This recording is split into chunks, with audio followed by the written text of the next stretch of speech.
Ang budget ngayon ng Pilipinas, 3 trilyon, may kulang-kulang 4 na trilyon. So, pinag-uusapan natin dito, flood control lang. So, yung insertion nga na 100, nandyan lahat, tinignan niya, sigurado na na ito. Tinanggalan lang ng 1.5 million.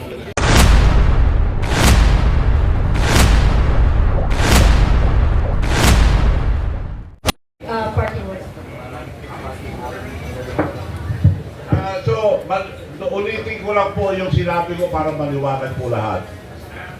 Huwag kayong maniwala na walang alam ang presidente sa kalukuhan na ito. Ulitin ko, NEP, National Expenditure Program.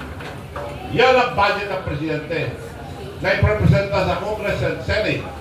So, tatawagin niya lahat ng mga departamento, magbibigay sila ng budget nila, hihimayin niya yan at pipirmahan. Siya unang pumirma. Walang kalukuhan doon dahil marami nakakalam. Lahat ng departamento. Public yan. Walang insertion. So tama si Claire Castro eh. Bakit maglalagay si Presidente sa BICAM eh? Pwede naman ilagay sa NEP. Pwede ilagay sa NEP.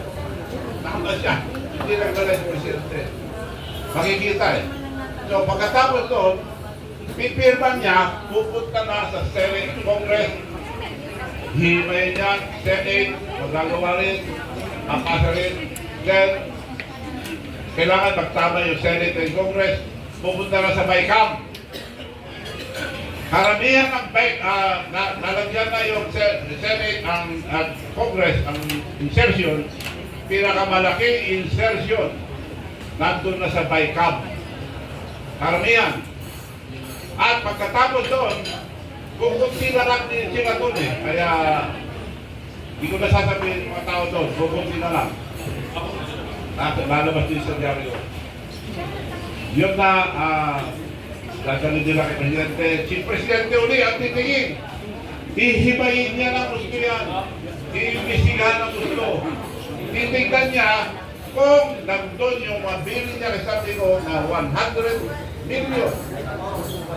A billion dollar. A billion pesos. 100 billion pesos. A billion percent sa insertion. Sinabi ni Sandy ko, nakarinig nyo lang yung ano niya. So, nandito lahat yung insertion. Ang budget ngayon ng Pilipinas, 3 trilyon. May kulang-kulang 4 na trilyon. So, pinag-uusapan natin dito, flood control lang. So, yung insertion nga na 100, nandyan lahat, tinignan niya, sigurado niya na ito. Tinanggalan lang ng 1.5 billion. Katiting, 1.5 billion. So, nasa insertion, alam niya, 98.5. Nandun lahat. Ang meron lang doon, 1.5 billion.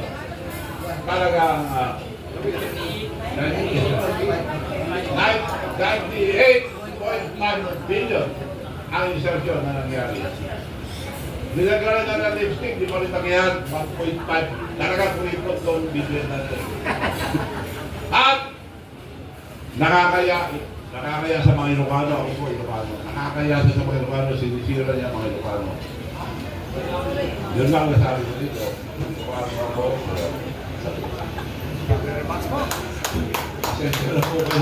Ako po ang Ilocano na nagsasabi ng totoo.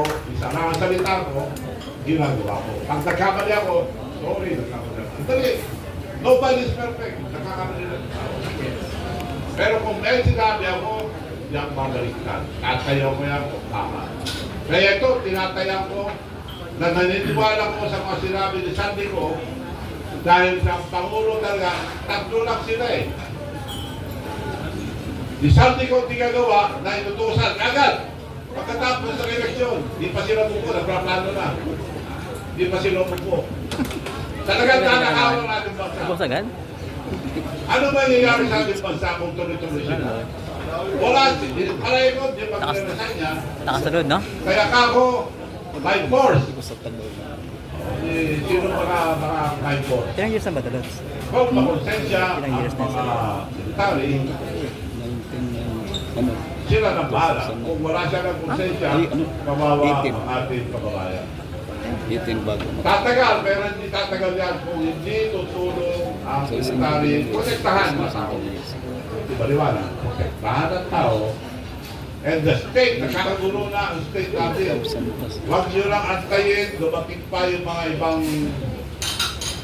mga ginagamit sa noong araw kay former Ferdinand Marcos Sr. na marami ng rebelde na papaputok at lahat. Lang darating tayo doon, basta sana, maawa na sana si BBM na magdang dumating doon.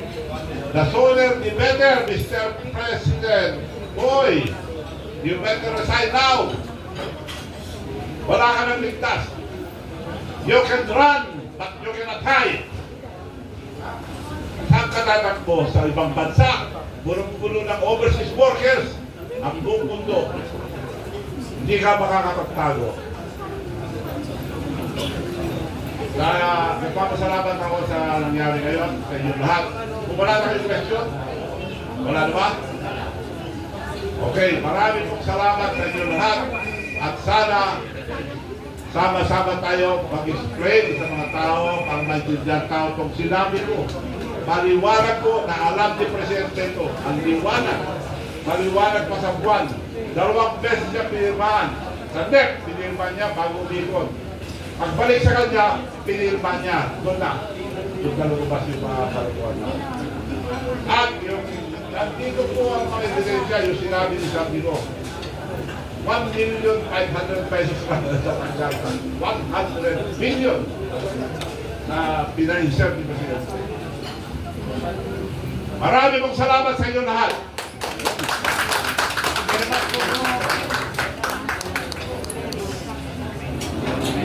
Picture. Oo nga. Naigulo ko lang kay Sir, sabi ko, di ko na itanong. Kasi may sinabi si Senator Ping Lacson na kung talagang kasama si BBM, ba't na pinito?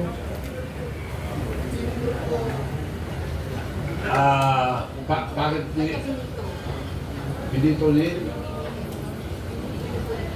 yung kailan? Tuloy na hero na siya. Alam niyo po, mga kaibigan, nakalimutan ko sinabi.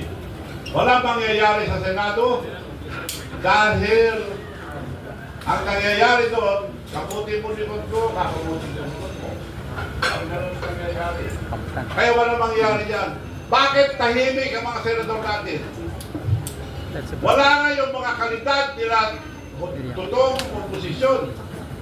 Sinong totoong oposisyon ng araw?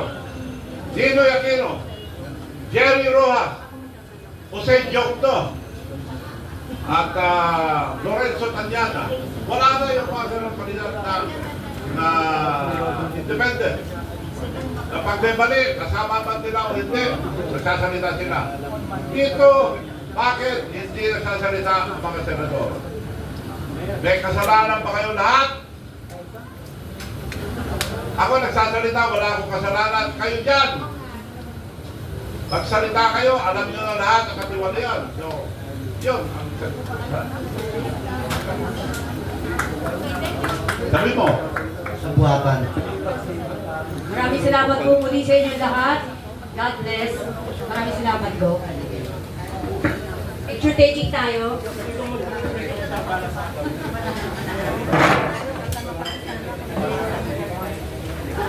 Jay po dito. Parang souvenir shot lang po natin kay Bob. Sino po gusto sumama po rito? Diba kasama natin sa kapuan?